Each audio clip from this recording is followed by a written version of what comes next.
This is the X-Zone Broadcast Network, broadcasting worldwide on broadcast affiliates and satellite program providers, including CNN Broadcast Network, Sirius Satellite Network, Star Media, Good News Radio Network, Angel Broadcast Network, Wiki Broadcast Network, and WPBN TV. For more information on the X-Zone Broadcast Network, visit us at www.xzbn.net.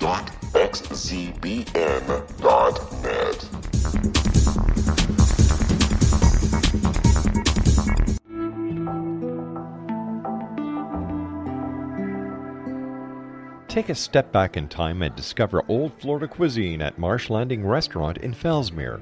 Enjoy delicacies such as frog legs, gator tail, catfish, and swamp cabbage, or enjoy the more traditional cuisine like hand-cut Angus steaks, ribs, and seafood. Join us for breakfast with a southern flair featuring sweet potato pancakes, biscuits and gravy, and much more. Planning a party? Marsh Landing's private dining room can accommodate groups from 8 to 80 people. While you're visiting, enjoy the historic pictures, artifacts, and stories that line the walls. Marsh Landing is truly a unique experience. Marsh Landing Restaurant, 44 North Broadway in historic Fellsmere, or visit marshlandingrestaurant.com. Marsh Landing, old Florida cuisine at its best.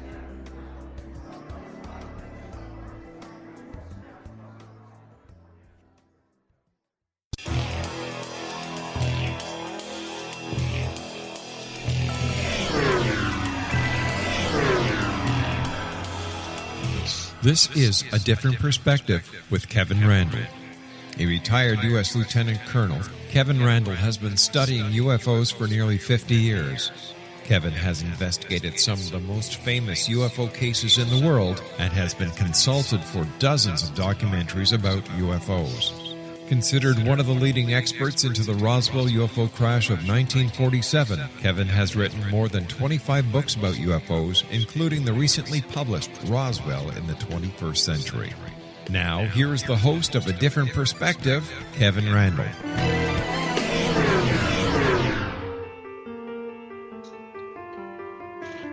And good evening. We are back. And I would like to say before we started, winter has come. For those of you who are paying attention, I've had to shovel my driveway every Sunday for the last 3 weeks, and I'm getting annoyed with it already. Now, normally, if I was a real radio announcer, I would drop into my radio voice and say, tonight, on a very special, A Different Perspective. But all these shows are special. But the reason tonight's is kind of interesting is because it's our first international show, which means I'm sitting here in Iowa. Maybe I just should have said the United States. And my guest, Chris Rutkowski, is sitting in Manitoba, Canada. So we're talking across borders, so to speak. For those of you who do not know Chris, he's a Canadian science writer and educator with degrees in both science and education. Since the mid-1970s, he's written about his investigations and research on UFOs, for which he is best known. However, he has been involved in many other writing and media projects for more than 30 years, including TV, specials, planetarium shows, planetariums, I don't know what those are, planetarium shows, and newspaper columns. He has published 9 books on UFOs and related issues, a collection of short stories, and has contributed to many other volumes, both fiction and nonfiction. So some critics would say, well, Chris Rutkowski writes fiction, so we can't believe what he says, which is something they say about me all the time. But I believe everything that Chris says because he's a good guy. His book on natural history was a comprehensive and historical survey of many kinds of paranormal phenomena, including ghosts, UFOs, Sasquatch, and lake monsters, and documented many of his own investigations in his recent works, which include A World of UFOs, I Saw It Too, The Big Book of UFOs. He is on Twitter and he blogs at http://ufoforum.blogspot.com, and he does book reviewing for the Winnipeg Free Press and appears often on TV and radio programs. He teaches courses on communications and is past president of the Manitoba Writers Guild and the Royal Astronomical Society of Canada, the Winnipeg Center. He has recently was appointed the new moderator and administrator of UFO Updates, which was founded by the late Earl Bruce Knapp. Now that I've just blown the first segment here with all that chatter. Welcome, Chris. Thank you very much, Kevin. That's quite a bio there for you. Well, I'm trying to catch up with you. You know, I'm a few hundred books behind, I think. Oh, I'm thinking 647, but that's just a round number. Okay. So you've been investigating UFOs, and I think you sort of confine your research, or you emphasize research to Canadian UFO reports. Would that be correct? For the most part, yes. Yeah, I do. I study and I try to keep abreast of what's happening elsewhere to note the comparisons and to be able to note some correlations and that type of thing. But for the most part, I study and focus on the Canadian UFO scene. Well, I think all of us, no matter what country we happen to reside in, look beyond our borders, although I know in the United States we tend to be a little bit American-centric on that, and sometimes ignoring the important cases that happened in other countries and other continents and other planets. I don't know, whatever. So you've been compiling statistics that show I guess correlation between UFO sightings and those that are not necessarily true or misidentifications and that sort of thing. Is that meandering statement sort of correct? Well, since the late 1980s, I've been putting up what's called the Canadian UFO Survey, in which I collect as many official UFO reports that have been recorded from all across Canada, and compiling them and trying to do some analysis. Because back then I was wondering, what does the UFO phenomenon really look like? How many people are seeing them? How many cases are in the east part of the country versus the west? Do they resemble each other in some way? Are there more reds than whites and that type of thing? Just so I get an understanding of what was actually being seen, because we see so many interesting stuff on TV and some sensational tabloid information. I wanted to know what was really being seen by people. I mean, this is the foundation of the entire UFO phenomenon is the UFO report. And I wanted to look at the reports. Chris, I need to interrupt you because we're going to have to take a break. I told you this would be a short segment. You can find more about Chris at UFO Forum. It's uforum.blogspot.com. And we discuss these things at www.kevinrandle.blogspot.com. And we will return in just a moment.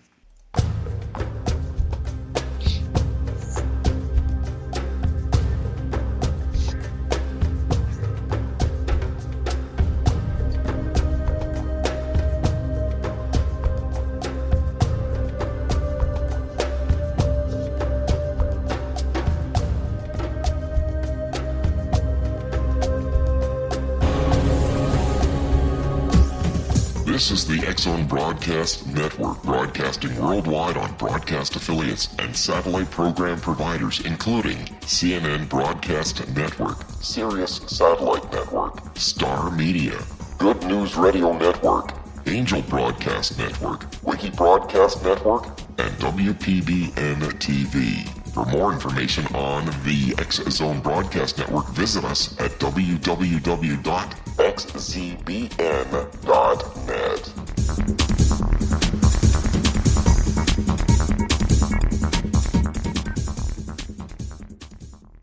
How would you like to be able to read other people's minds? Well, the next best thing is here. When you know how to read a person's name, you know how the person thinks, feels, and behaves. Each letter in our name holds a key to unlock our true essence. Our name contains both our gifts and challenges in this lifetime. Mnemology science discovers personality secrets hidden in the placement of the letters of our names, including the first and last impression people remember about us. Sharon shows us how to interpret the arrangement of letters as outlined in her book, Know the Name, Know the Person. Sharon Lynn Wyeth created mnemology science after 18 years of research and testing her theories, and has supported thousands of people around the world in understanding themselves and others better. You'll enjoy Sharon's unique teachings as she shares her system to learn the gifts behind your given birth name. Even if you don't like your birth name, there are jewels in this book. If you're thinking of changing your name, ready to name your child, or wanting to get along better with others, this is the book for you. If you'd like to improve your relationships and change your life for the better, get the book today, Know the Name, Know the Person, or visit www.knowthename.com. That's www.knowthename.com.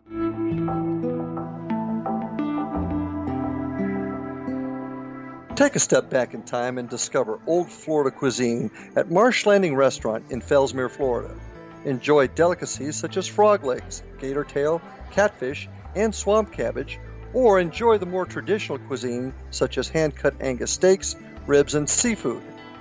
Join us for breakfast with a southern flair featuring sweet potato pancakes, biscuits and gravy, and much more. Planning a party? Marsh Landing's private dining rooms can accommodate groups from 8 to 80 people. While you visit, enjoy the historic pictures, artifacts, and stories that line the walls. Marsh Landing is truly a unique experience. Marsh Landing Restaurant, 44 North Broadway in historic downtown Fellsmere, or visit marshlandingrestaurant.com. Marsh Landing, old Florida cuisine at its best.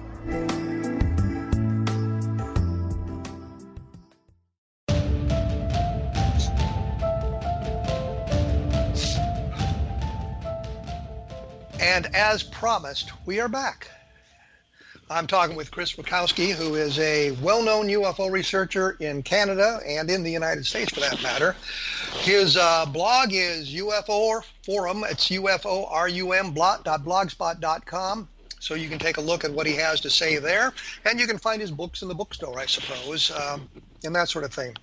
We were kind of talking when we went away about the statistics of UFOs, which I imagine a lot of people find extremely boring. Mm-hmm. Because, I mean, you're not talking about sightings, you're talking about numbers and who sees, how many people see this there and how many sees that there. And I know that a lot of people are more interested in not the statistics, but what they've actually seen. I mean, what are some of the best UFO cases that you've investigated? Some of the ones that you find the most exciting? Well, certainly some of the most interesting ones are the ones that involve some structured craft that people have said to see, not just the lights in the sky, but things that people said that they observed that perhaps landed and took off and that type of thing. And there's some fascinating cases in Canada over the years. And as a matter of fact, Kevin, I think I want to focus on next year. And the reason I want to do that is because 1967 was an interesting year for UFOs, not only in Canada but around the world. And 2017 marks the 50th anniversary of some of the most interesting and classic UFO cases that some people may not be familiar with, and yet they are probably, in some cases, better than Roswell. And there's two that I can think of. There's actually a third one I'd like to mention, too, but there's one that happened, the Shag Harbor UFO crash that happened in October of 1967 just off the coast of Nova Scotia. There was a very fascinating case in May of 1967, the Falcon Lake case, which happened in Manitoba. And there was one that happened in Alberta, Canada, in August of 1967, which involved the investigation of possibly the first crop circles ever found in North America. And these three, I think, are very significant. There are many, many other cases that happened in Canada. In fact, a number of people have called it the year that the world was invaded by UFOs in 1967. But these particular cases are really strange, and I think they deserve an additional look. And I was actually, even though one case happened in 1967, I was involved in the investigation when it was reopened a number of years later. But I'll start with Shag Harbor, and that some people may be familiar that in October of 1967, a number of people had seen a glowing object flying over the coastline and descend and crash into the water, into the ocean, off the coast of Nova Scotia. RCMP were involved, the Royal Canadian Air Force were involved. There actually had been a flotilla of vessels. This happened very early in the morning.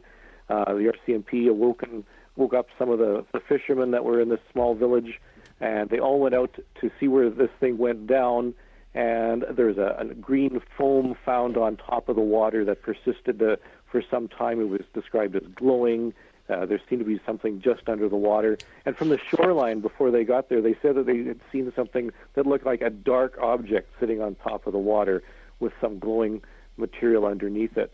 Well, didn't some people see the thing in the air, and wasn't there a photograph taken? There were a number of people who had seen it. In fact, a lot of people had seen this glowing object moving through the air. There have been a couple of photographs that have been said to have been taken of it, but none of those have been authenticated. The ones that had seen it, the RCMP corporal and a number of the other individuals, had simply said that they had seen this object moving through the air and descend to the sky, out of the sky into the water.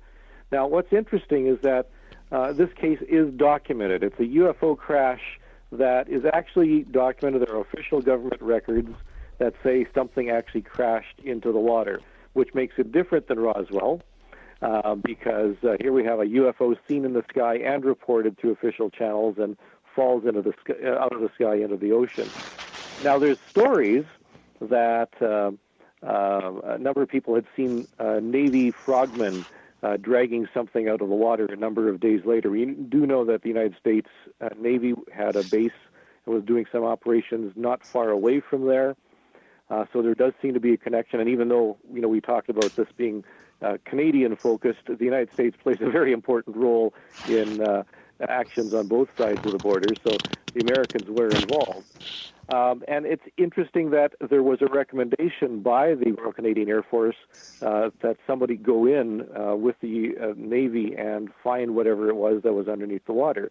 Unfortunately, there's no official record of anything being found, and eventually people forgot about the case and it was dropped. However, in public memory, the stories of this incident kept on going. As a matter of fact, there is a Shag Harbor UFO Festival just like the Roswell UFO Festival every year. And this year marks the 50th anniversary, and there's actually going to be a celebration and a UFO conference in Nova Scotia to mark that. So, fascinating case, and it's been popularized over the years a number of times. Well, weren't Don Ledger and Chris Stiles, two Canadians, sort of responsible for bringing the case back to the forefront? Didn't they do an awful lot of the research? Absolutely. As a matter of fact, Don wrote his book, Dark Object, which was a fascinating study. He managed to interview many of the original witnesses, including some of the Air Force and RCMP personnel. So it was very interesting, and we do have the documentation. They were able to obtain some of the documentation. So we have these official files that talk about what really is going on, and through the persistence of Chris Stiles and Don Ledger, the conference has been going on for a number of years now, every year, but this 50th year in 2017 is going to be something very special indeed. Well, when you say they're documents, what do the documents say? Do they say there's a UFO? Do they say I guess present some kind of a nonsensical explanation for what happened? Like we get here in the United States, we have a nice UFO sighting, and pretty soon we've got a bunch of really dumb explanations for it. And I just wonder if, do these documents say it's a UFO? Do they attribute it to aliens? Do they do any of that sort of thing? They actually call it a UFO, unidentified flying object, and there is no explanation offered. It simply states the fact that this is what was reported, the sequence of events, who saw it, and so forth. No explanation was ever put forth, and it remains open to this day. So that's another interesting factor why we think it's more important than Roswell in some ways, because we have no official explanation, no dummies dropped from airplanes, no balloons or anything like that. There is no explanation. I mean, the facts are that something was seen to fall into the ocean. And well, to be fair, the explanation where the dummies were dropped from balloons, dropped from airplanes. But yes, that's true. But that's another argument. Well, the question I have, so the thing fell into the water. There's the green foam floating on the surface that persists for a while. What happened to the object? Do they have any clues where it went? What happened to it? No, in fact, the story was that divers did go down into the water to try and search for it, but nothing was ever found. Now, whether that's true or not is anyone's guess, but the official explanation is that nothing was ever found at the bottom of the ocean. So I guess I kind of was searching for, I'm getting lost in my own syntax here. What I was kind of hitting at is I had heard at one point that the object was joined by a second, and both of them sort of continued on their way, as if it was some sort of a rescue operation, continued on their way underwater, and then I guess would have disappeared back into the sky. Any truth to that rumor? Nothing that I recall. No, I know that there were a number of attempts to talk to some of the individuals involved in the rescue operations and the investigations.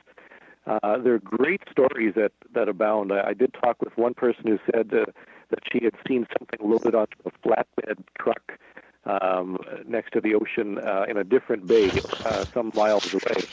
And she swore that this was an official secret operation, that something clandestine had been taken out of the water and carted away by the United States Navy.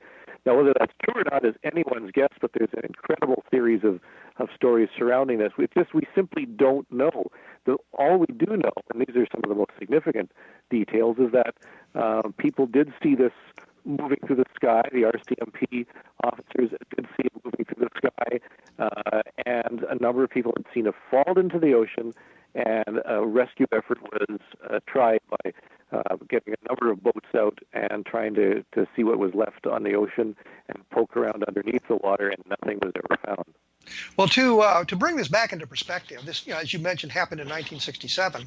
At the time, the Condon Committee was in session, and the Condon Committee, of course, was the University of Colorado study commissioned by the Air Force to look into UFOs. In my understanding and reading the case file from that point of view, the Condon Committee made a phone call to Canada, their total investigation, and learned that 4 teenagers had made the initial report or something like that, and decided it wasn't necessary for them to continue the investigation, so they just kind of ignored the whole Shag Harbor thing. And I'm thinking maybe it's because it was in Canada as opposed to the United States, but I'm thinking that if I'm to investigate UFOs and we've got something like that going on, that's one of the first places I'm going to want to go, is to Shag Harbor and talk to the people within days of this thing happening. But apparently that didn't happen. The investigation was conducted by, I guess, the Canadian authorities then, with the assistance of the United States. Is that correct? I'm not sure exactly how much the United States was involved, because we do know that, as you mentioned, the Condon Committee wasn't all that thrilled with it. But we do know that because both sides of the border were working very closely together on a number of UFO issues, that there would have been some cooperation and there would have been some assistance on either side. But we don't have those documents. What we do have is the first series of documents that say that something definitely happened and that an investigation was recommended, and that's where it stopped. Well, that's kind of what we can say about Roswell. Something fell, but we don't know what it was. And unlike you guys, we don't have any documentation from the military side, other than the FBI telex that said, something was found, but it may have been a balloon, but we're not sure, that kind of thing. Absolutely. So your documentation is much more, I guess, persuasive for a real strange event happening, as opposed to the documentation we have for Roswell. Yes, absolutely. And of course, as I mentioned, there's a few other interesting cases that happened earlier in 1967 that add to the mystery a little bit more. Well, I want to just, before we do that, because we're getting short on time here on this segment, let me just ask this one question. The lady talked about the ever-present flatbed truck. Is there any follow-up on that? Is there anything to suggest that an object was removed and taken away on a flatbed truck, or is that... Yeah, unfortunately, because it's so long ago, that lead could not be followed up on. That was something that came to light a number of years later, and we simply are left with just a series of questions. What really happened at Shag Harbor in 1967? Was there any corroborating witnesses for that, or was this a single witness report of the flatbed truck? No, this was a single witness report, unfortunately. So we just are left wondering what exactly went on. But according to her, it was at the time of the Shag Harbor incident, it was a couple of bays over or something like that? It was, yes. It was. Shag Harbor is not too far from the city of Halifax, and that area has a number of bays and rocky areas where things could enter from the ocean and be hidden from view. So it was in one of those other bays where this was said to occur. And we do know, for example, that the United States Navy did have some operations at a bay not too far away from there. So it could have had something to do with that, or it could have had something to do with something completely different. Okay, we're going to take a short break here and get back to Chris Rutkowski on this topic. I'm thinking ahead. The Falcon Lake case and that sort of thing. Two other very good, interesting cases in Canada in 1967. You can take a look at his blog at uforum.blogspot.com, and I often put up other comments about the things we talk about here at www.kevinrandle.blogspot.com. And it's never too late to say, take a look at Roswell in the 21st century for a cold case look at.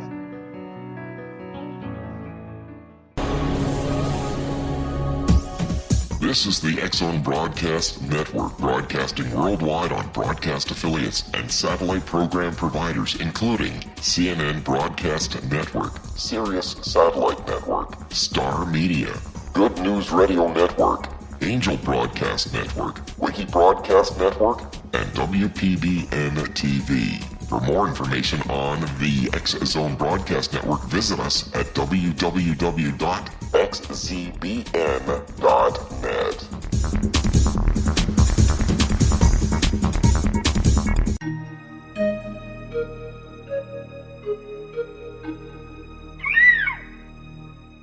While science pursues fact, magic accesses the quantum level, bridging random facts to form truth.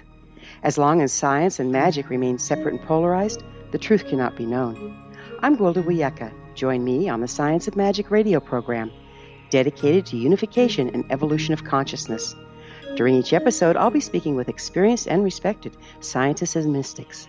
From astrologers to astronomers, from medical doctors to shaman, the scientific method to dowsing and intuition, we'll weave together information from seemingly divergent practices to promote unity and enlightenment. Join me, Gwilda Wiyaka, and the Science of Magic right here on the Mutual Broadcast Network. For more information, visit www.thescienceofmagic.net. Gibbs A. Williams, Ph.D., is a practicing psychoanalyst, supervisor, researcher, and author in New York City. Much of his life has been dedicated to understanding nature and the uses of meaningful coincidences or synchronicities. His radical and original non-Jungian, non-mystical, non-magical theory of synchronicities illuminates much of the fog surrounding this challenging and perplexing topic. His ideas and manners are fresh, presented in a style that is both entertaining and highly informative. He is also an expert on crisis intervention, specially focused on violence reduction for the police and citizens, mastering anxiety, frustration, and stress without the use of medication, and effectively preventing and treating heroin addiction. Dr. Williams can be contacted at his email address at gwwilliamsny11@aol.com or visit his website at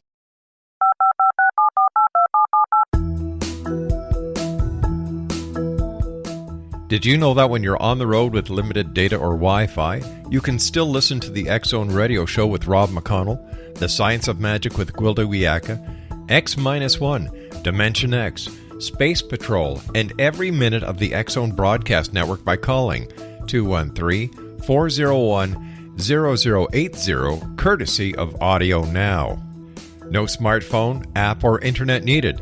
It saves your data plan, and it's free if you have unlimited minutes.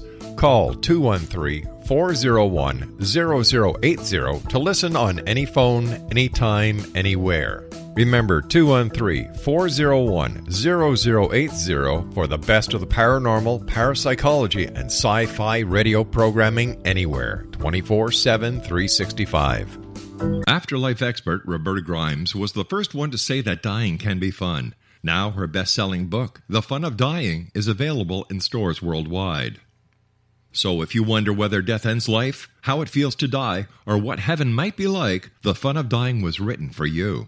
And if you have always been afraid of death, or if you worry that your life has no meaning, let The Fun of Dying ease your fears and bring new meaning to your life. Nothing said in The Fun of Dying is based on the teachings of any religion. Instead, Roberta draws on evidence to explain how death happens, how it feels, and what comes next. A lot of the best death-related evidence was produced in the first half of the 20th century. When it is put together with recent discoveries, it tells a consistent and amazing story. Roberta Grimes blogs and answers questions at robertagrimes.com.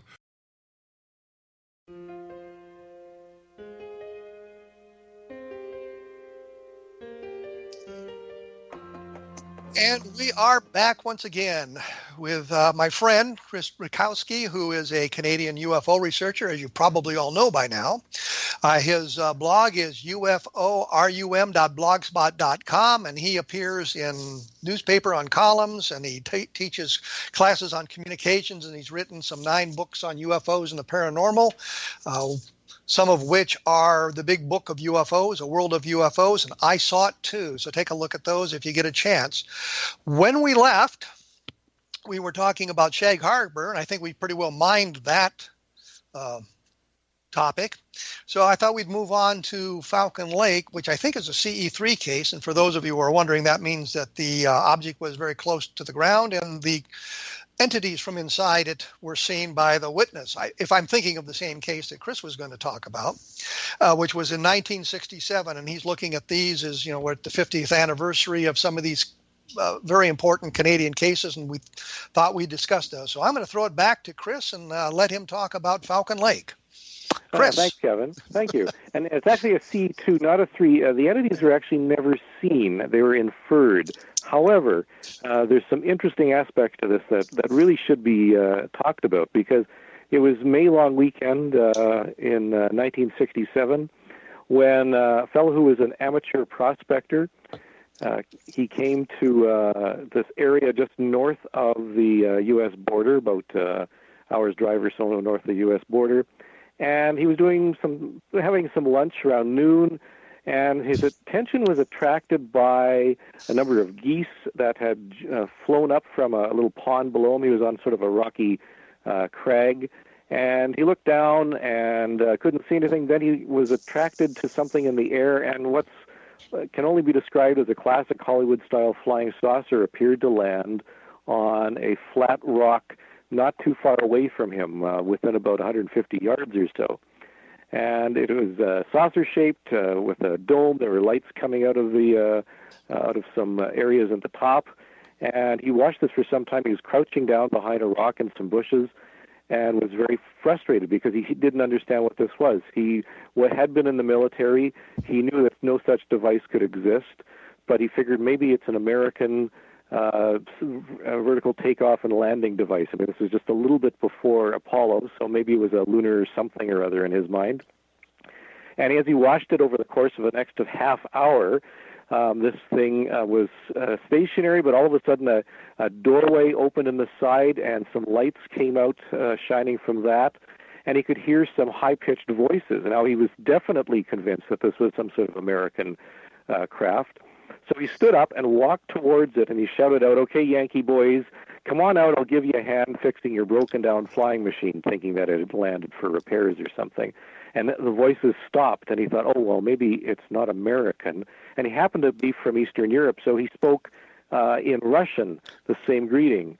No response. Spoke German, spoke a few other languages. He was multilingual.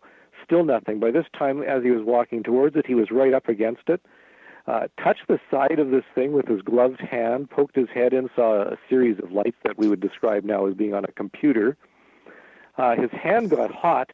He poked his head back out of this opening and noticed that his glove had actually melted because the side of this thing was glowing red hot. Suddenly, this door shut in front of him. Very abruptly, the entire thing rotated so there was some sort of exhaust vent in front of him, and a blast of hot gas hit him in the chest, set his clothes on fire, set fire to the pine needles and leaves that were in the area. The thing took off and zipped away. And this is what I would call that a very close encounter, by the way. He took off his shirt and stomped it out and stomped out some of the smoldering pine needles. There's a long series of time where he eventually got back to a city, to Winnipeg, where he was examined by doctors, treated for second and third degree burns. Initially said he was burned by an aircraft, but then he thought, the question started saying, well, how did an aircraft get there? And he said, well, what really happened was, and he started telling a story about this flying saucer.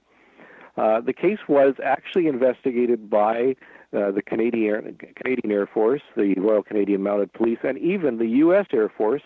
The Condon Committee had sent a number of individuals up to study the case as well. And it's interesting that in the Condon report itself, the case is listed in the index as unexplained, unidentified, even though in the body of the case, the Condon report committee itself said that the case was probably a hoax, nothing to really worry about. And yet, we have a fellow who was physically burned by something. The site was eventually found. The burned area was found. Radiation samples were found, or sorry, samples were found to be radioactive. In fact, the area was considered so radioactive that the Canadian government had thought about closing the area off to the public. We have 250 or more official documents from the Canadian government, the American government, and we actually have the Condon report's original files as well about this case. And I have to tell you, this is a very, very unusual case. It has all the elements that you'd want in a UFO case: physical evidence, physiological evidence, a witness who at no time did he ever talk about little green men. In fact, he was convinced he was burned by something that was an American secret weapon. And we have the documentation. So this is a pretty darn good UFO case. And I can't think of anybody who agrees with the Condon report's evaluation. What you say he was burned by the craft? Were there photographs of the burns, or photographs of the burns? We have the medical reports from the medical personnel who examined him at the hospital and from his own doctor.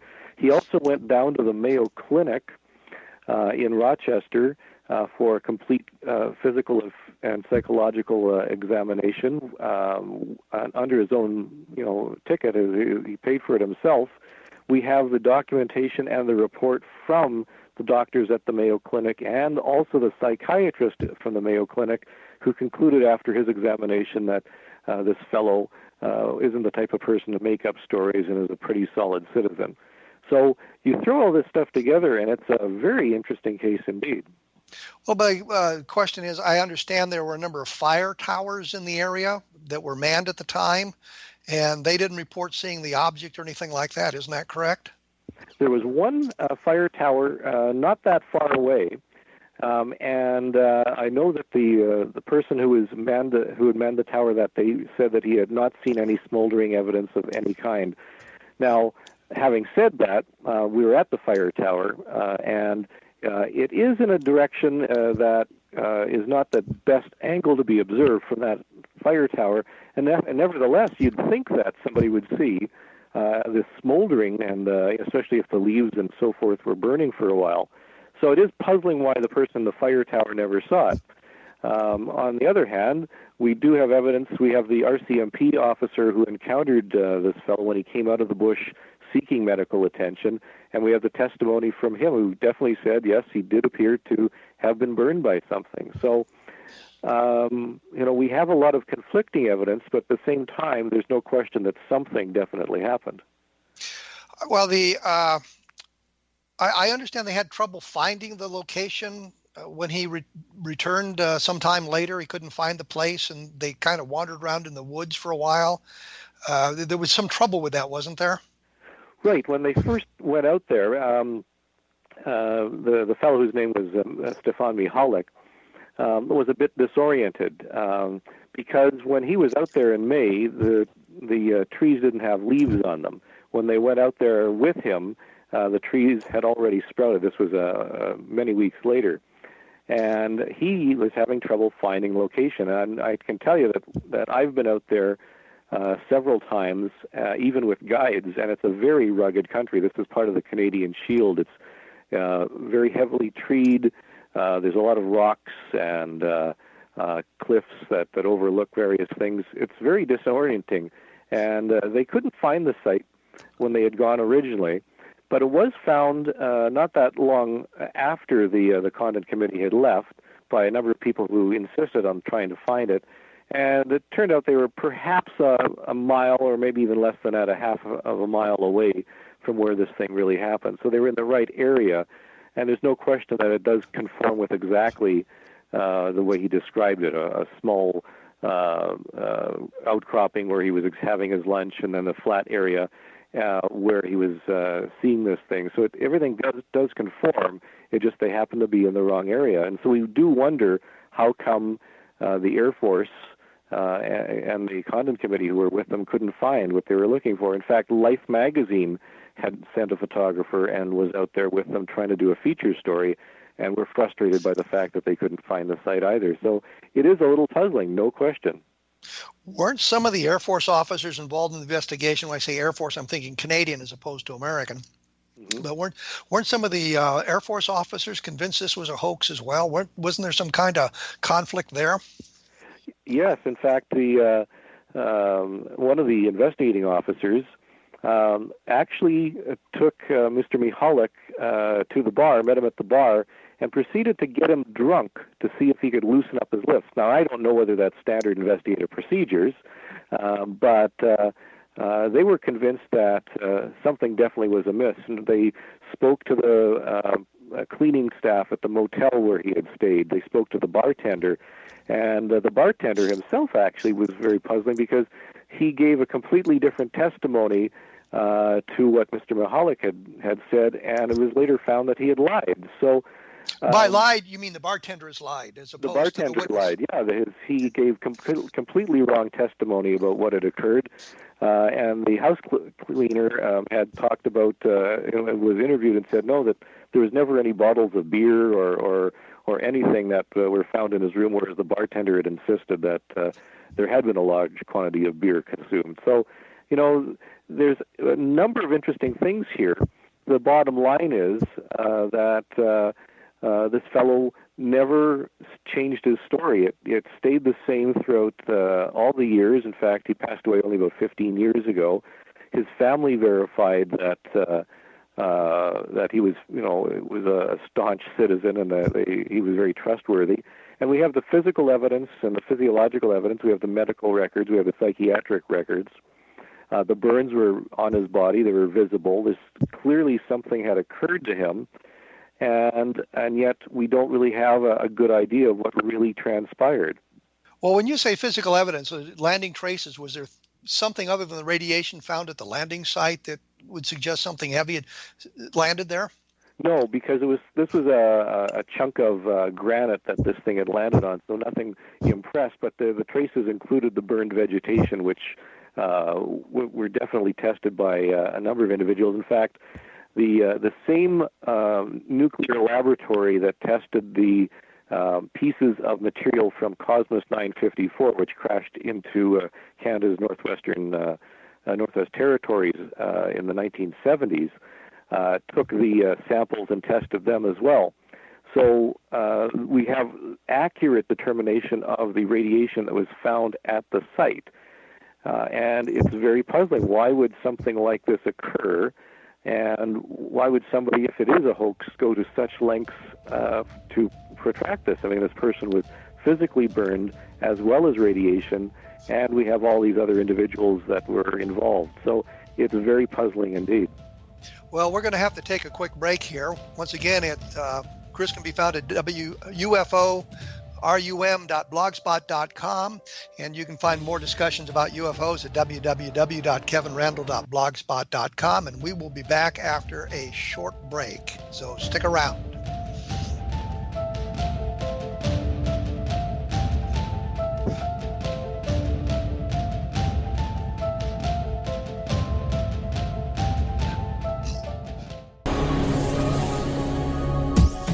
This is the X-Zone Broadcast Network, broadcasting worldwide on broadcast affiliates and satellite program providers, including CNN Broadcast Network, Sirius Satellite Network, Star Media, Good News Radio Network, Angel Broadcast Network, Wiki Broadcast Network, and WPBN TV. For more information on the X-Zone Broadcast Network, visit us at www.xzbn.net.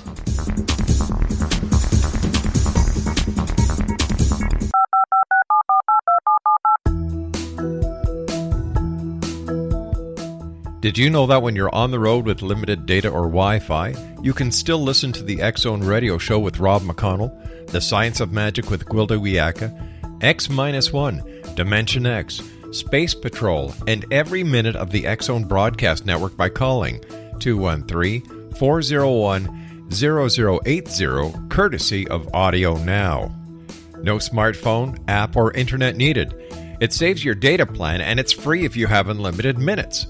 Call 213-401-0080 to listen on any phone, anytime, anywhere. Remember, 213-401-0080 for the best of the paranormal, parapsychology, and sci-fi radio programming anywhere, 24/7, 365.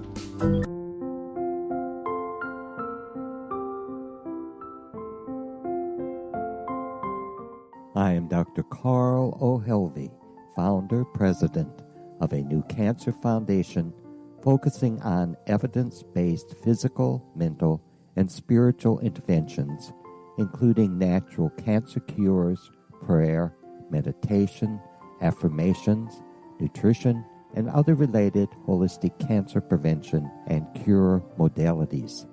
These are used in cancer education, research, and financing care. I ask for your help to continue this important work by donating at www.holisticcancerfoundation.com.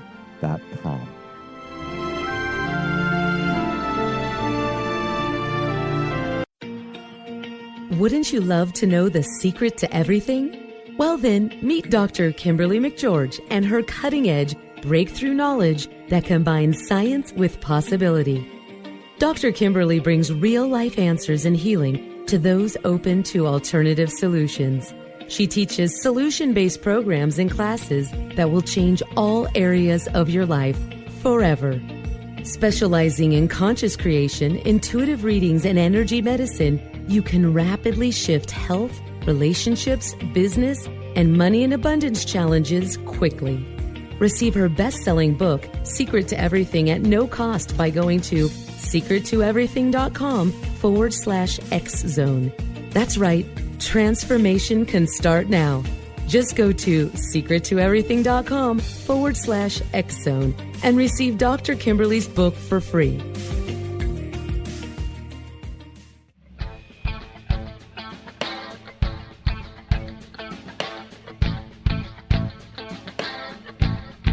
What Happened in Benghazi is revealed by Nicholas Genix, author of Obama, Islam, and Benghazi. He informs the American people that President Obama deceived them by advocating a strong foreign policy prior to the 2012 presidential election, and Hillary Clinton supported this deception. As the title infers, there is a connection between Obama, Islam, and Benghazi. Ample evidence informs Americans that Obama's early indoctrination in the Quran developed an affinity for Islam, why the Quran is the source of discontent in many countries, and why the Obama foreign policy deception led to poor military action and caused the loss of American lives in Benghazi. Genix provides 36 questions for the Select Committee on Benghazi to validate if Americans are justified to mistrust President Obama and Hillary Clinton. An overview of Obama, Islam, and Benghazi is presented on the website www.futureofgodamen.com. That's www.futureofgodamen.com. You're listening to the X-Zone Broadcast Network, www.xzbn.net.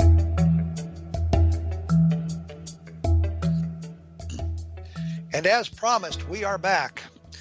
Chris, when we went away, we were just wrapping up on this Falcon Lake case, and I asked you during the break if there was something else going on, and you mentioned that there was a book coming out about this in the next year or so. Yes, back in the year following this case, a book was published about it, which has been long out of print. And the family has been working with me to put out a new edition of the book with information that's transpired since then. So that'll be coming out at a special public forum in 2017 to commemorate the 50th anniversary of this event, which happened in 1967. And you had one other case that you wanted to chat about that happened in 1967 as well. So we better get into that while we have a chance. That's right. And it also happened in 67, as we mentioned. It happened in August. And what's interesting is that the same investigators who were involved in this back in 1967 with the Falcon Lake case. Some of them were involved in this one. And it was the first crop circle found in North America. And I say that because it was, very similar to things that were found in England and across North America since then. Happened in August in Camrose, or near Camrose, Alberta, where large rings were found depressed into a field. Now, this was actually investigated by the Royal Canadian Mounted Police and the Royal Canadian Air Force. And in fact, there was a ministerial inquiry. The Canadian Minister of National Defense actually commissioned an investigation into these unusual rings that were found. There was no UFO associated with it, but because for some reason somebody believed what else would cause this thing other than something dropping from the sky, and because the Falcon Lakes case had occurred just a short time earlier, it was assumed that a UFO was involved. So, believe it or not, the first crop circle case in North America was actually investigated by the military, and the records are actually available, and some of the individuals investigating were some of the ones who actually investigated the Falcon Lake case. To me, that's a very significant development. What did they determine about the crop circle?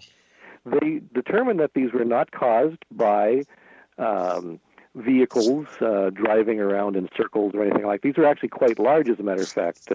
I believe that the largest one was about 80 feet in diameter. And they did some tests. They could not find any burns. They actually did radioactive tests to find out if there was some radioactive material. Again, because of the Falcon Lake case, which had occurred not that much earlier, things were not found to be radioactive. They checked with plant scientists. They checked with farmers. They couldn't come up with an explanation as to what caused these rings that were found in this particular field. And again, I have to emphasize, to me, what's the most curious thing is that there was a ministerial inquiry called about this, and the report itself is now available through the National Archives of Canada. It's very puzzling indeed, and what's possibly more curious is that the minister involved at the time was none other than Paul Hellyer, who has achieved some fame recently because of his comments about tall white aliens and creatures coming to Earth and visiting, because he's of the opinion that we are in fact being visited. But back in 1967, he was actually in charge of investigations of UFOs, and although he doesn't really talk much about his previous interests. Well, when you talk about circles, I mean, are they just circles, not these elaborate displays that we've seen from England, for example, is just circles, and it was at the whole thing, a big circle or just sort of a rim type thing? Yeah, I would describe it as the rim of a bowl, not the inside part, just these an impressed circle, not a pie plate, I suppose. Were there many of them? There were two. There were two, and they were quite an anomaly. And you have to understand, this was 1967. This is long before anything was first discovered in England first, and then progressed into North America, as most people believe. And for me, it does say that something very unusual was occurring in Canada in 1967, because we have Falcon Lake, then these unusual rings, and then Shag Harbor, all in the same year, all within a matter of a number of months. So 67, very interesting case. And I have to say, even though we've been talking about old cases 50 years ago, Canada has kept up its share of reports over the years. In fact, I'm just in the process, just before we started recording this, I'm working on the 2016 Canadian UFO survey, and there's about 1,000 UFO reports in Canada that were recorded last year, and going through them all was quite a chore, let me tell you. Well, you're looking at those. How many turned out to be mundane objects, misidentifications? Unfortunately, the ratio is pretty small. In terms of, most of them are cases I can find some pretty simple explanations for. There's some that I simply don't have enough information. I would say out of the 1,000, and we don't actually put out the report until about March or April in 2017, but just from what I've been seeing so far, and about halfway through, I would say maybe there's a handful or two that make me scratch my head and make me wonder what's going on. Well, something that we've talked about before on the program, not you and I, but others, is the fact that the cases aren't quite as exciting or as robust as they were 50 years ago. Things falling out of the sky and crashing into Shag Harbor and that sort of thing. Are you seeing the same thing? Are the cases pretty mundane?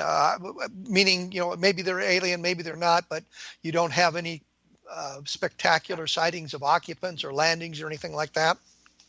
Yeah, I think what's interesting is that the really bizarre cases like happened 50 years ago have really fallen off the radar, pardon some puns and whatever. But the trace cases are almost vanished. Ted Phillips, compiled a great collection of UFO trace cases, but very few of those are around anymore. So I'm not sure what's going on, although there still are some cases which are puzzling, but we just don't have the substance that happened in the heyday, let's say, from the 1960s. Photographs. How about photographs? Many photographs, as a matter of fact. I would say that probably a quarter to a third of all the reports in the MUFON database have probably accompanying photographs, and other groups that have files that we draw on for Canadian UFO Survey have many reports, many photos as well. The trouble is, I think you need a license to use a cell phone camera, because many of the reports we get are simple lens flares. Many turn out to be balloons, birds, and so forth. And people will say, "I took the photo and I looked at it on a computer screen sometime later, and for me it's mysterious, but it's something that's pretty ordinary." So I would say, unfortunately, the vast majority of UFO photos that I'm looking at turn out to have pretty prosaic explanations. Well, I think we could say that about the whole history of UFO photographs when we get right down to it. The thing that I wonder is, are you seeing a lot of hoaxes, photographic hoaxes, because of the technology available makes it much easier for the 10-year-old kid with a computer to make a pretty impressive UFO photograph?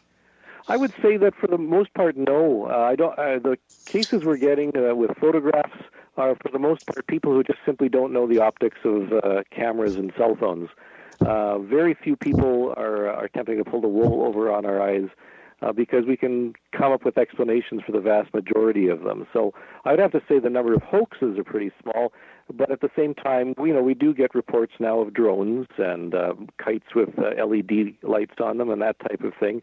Whether they fall into the same category as hoaxes or not is hard to say, although there are a couple of those that are UFO shaped, so we're certainly getting some of those. But when you're talking about the drones, I think if somebody's flying a drone and somebody takes a photograph, I don't think they're really trying to create a hoax unless they're working in collusion with one another. I think it was just somebody's flying his drone and somebody else sees the lights on it and may just snap a photograph, not being aware of the drone being in the area. And that would seem to me be very difficult to identify unless you can see something on the photograph that gives it away. Absolutely. I mean, there are some characteristics. A number of people have already done some photographic analyses of drones in flight at night. So it is easy to see some of the characteristics in some of the photos and videos that people are producing. But for the most part, I agree. I don't think people are deliberately hoaxing doing that right now. What we are finding is just simply many more misidentifications, and people just simply aren't familiar with the optics of cameras. Well, unfortunately, we're just running out of time once again here. Do you have a specific thing other than the book coming out in 2017 that you'd like to mention quickly? You've got your blog at uforum.blogspot.com, a website or anything like that? Well, you did mention that I'm currently the moderator of the original UFO updates. It's interesting to see that the reports are still coming in. The Canadian UFO Survey will be out in early 2017. And the reality is we've been talking about some interesting cases and even the statistical data that shows a lot of cases have explanations. But, there is that residual percentage that are a little bit puzzling, and just a matter of trying to understand what the UFO phenomenon really represents. Well, Chris, I thank you for taking time to share this information with us. It's been enjoyable. And you look like you're quite the qualified guy to be looking into UFO sightings. So I thank you very much for joining us here on A Different Perspective. Thank you. Glad to be here. Okay. For those of you who are paying attention, You can find out more information about this. You can hear the program again if you so desire at www.kevinrandle.blogspot.com. My book, Roswell in the 21st Century, is out. I think it is a